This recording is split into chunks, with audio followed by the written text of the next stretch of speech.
Eu tenho certeza que você já ouviu falar em ketchup, não é mesmo? E ó, você pode gostar muito, pode gostar pouco, mas o que eu tenho certeza é que você não sabe que a história dele é meio nojenta. Eu tenho certeza que depois de assistir esse vídeo você vai querer sair daqui e contar essa história pra todo mundo, assim como eu, que ouvi essa história e tô vindo aqui contar pra vocês. Então vamos lá, vamos descobrir qual que é a história do ketchup, mas antes disso a gente precisa conhecer um grande personagem dessa história, Harry Heinz.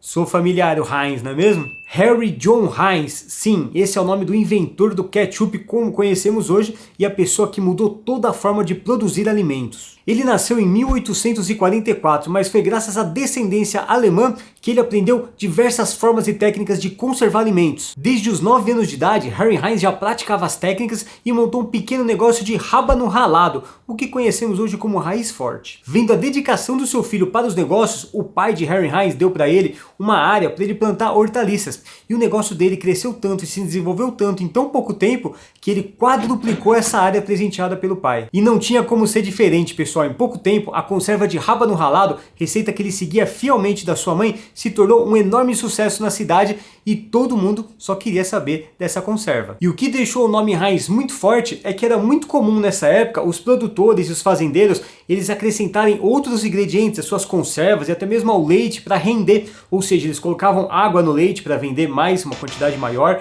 eles colocavam serragens até muitas vezes nas conservas ou outros legumes, outras verduras e outras frutas mais baratas, e Heinz não fazia isso. E para deixar isso claro para os seus clientes, ele começou a envasar os seus produtos e as suas conservas em embalagens transparentes, para que todos os clientes pudessem ver que ali só tinha o que ele estava vendendo. E aos 17 anos, Heinz já tinha um ótimo salário, ele já tinha funcionários e ele conseguiu sozinho pagar sua faculdade. Porém, anos mais tarde, Heinz quis expandir o seu negócio e abriu uma nova empresa de produtos enlatados e que pudessem ser distribuídos facilmente entre as cidades. O negócio cresceu e Heinz ganhou ainda mais dinheiro. Porém, com o crescimento veio a demanda de insumos e para garantir a sua produção, Heinz fez um acordo com todos os fazendeiros locais, comprando toda a produção deles a um preço fixo. Porém, teve uma grande crise em 1875 dos pickles. E aí o que aconteceu? Heinz teve que pegar um empréstimo bancário para conseguir garantir a compra de todos os fazendeiros como ele tinha acordado anteriormente. Porém, nesse mesmo ano, os Estados Unidos entrariam em uma crise financeira e aí o empréstimo que seria feito para o Heinz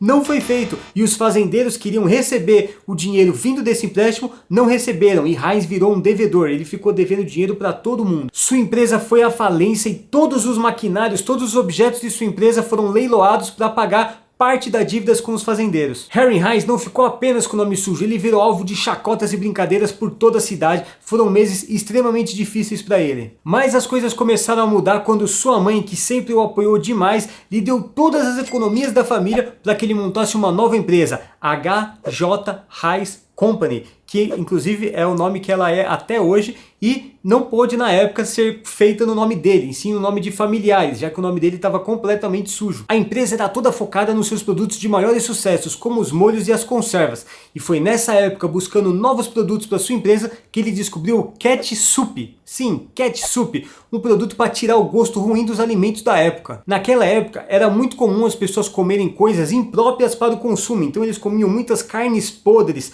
ou a ponto de apodrecer, mal cheirosas, ovos estragados, verduras e muita coisa que estava imprópria para o consumo e estava com cheiro e gosto ruim. E para atenuar esse gosto, eles usavam esses molhos feitos na época, os ketchups. O problema era que os molhos também não eram tão gostosos assim. Os asiáticos feitos à base de peixe e os locais normalmente à base de nabo ou cogumelos, eles além de não serem gostosos, normalmente eles eram batizados para render mais, o que era um horror para a saúde de todo mundo na época. Então Harry Heinz teve uma grande ideia, criar o seu próprio molho que pudesse ser estocado por um longo período, que tivesse qualidade e que fosse único. Como os tomates eram muito utilizados na Alemanha, sua mãe sempre lhe ensinou receitas à base de tomate. Então Heinz começou uma grande plantação visando fazer o seu molho com essa base. E Harry conhecia muito sobre conservação de alimentos e ele sabia muito bem que o tomate era rico em pectina, um conservante natural. E depois de vários testes, Harry Heinz fez um molho à base de cebola, alho, açúcar, vinagre e tomate. Nascia ali o famoso ketchup. O molho era incrível, era simplesmente delicioso e não ia servir somente para atenuar o gosto ruim das carnes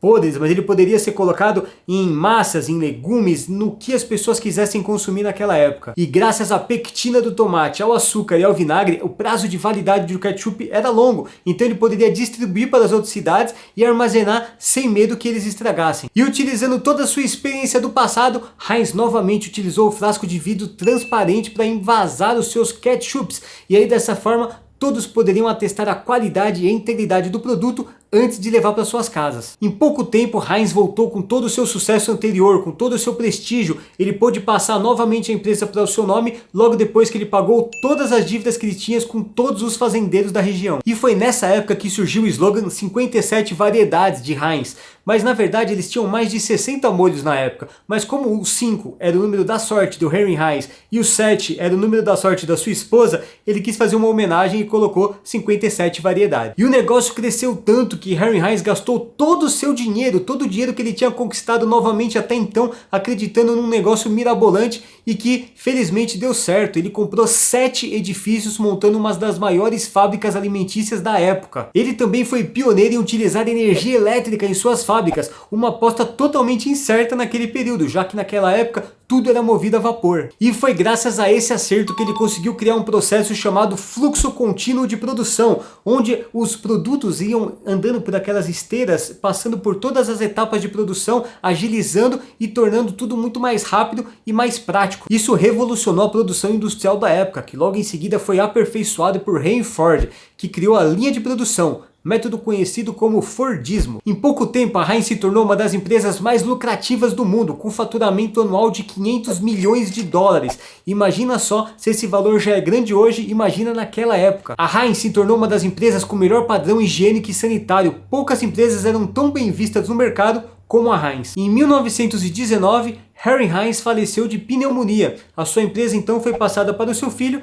e, posteriormente, de geração para geração. Hoje a Heinz é um dos maiores conglomerados alimentícios do mundo e foi fundida recentemente com outra gigante, a Kraft Foods. Muito obrigado por ter assistido esse vídeo até aqui. Espero que vocês tenham gostado muito de saber um pouco da história da Heinz e um pouco da história de uma das maiores empresas alimentícias do mundo. Não deixe de comentar aqui embaixo se você tiver algo a acrescentar nessa história ou se você quiser deixar sugestões para as próximas histórias e os próximos vídeos que eu vou contar para vocês. E é claro, como sempre, não esquece de deixar aquele like para ajudar a gente na divulgação do vídeo aqui dentro do YouTube, beleza? Até o próximo vídeo, galera. Tchau, tchau!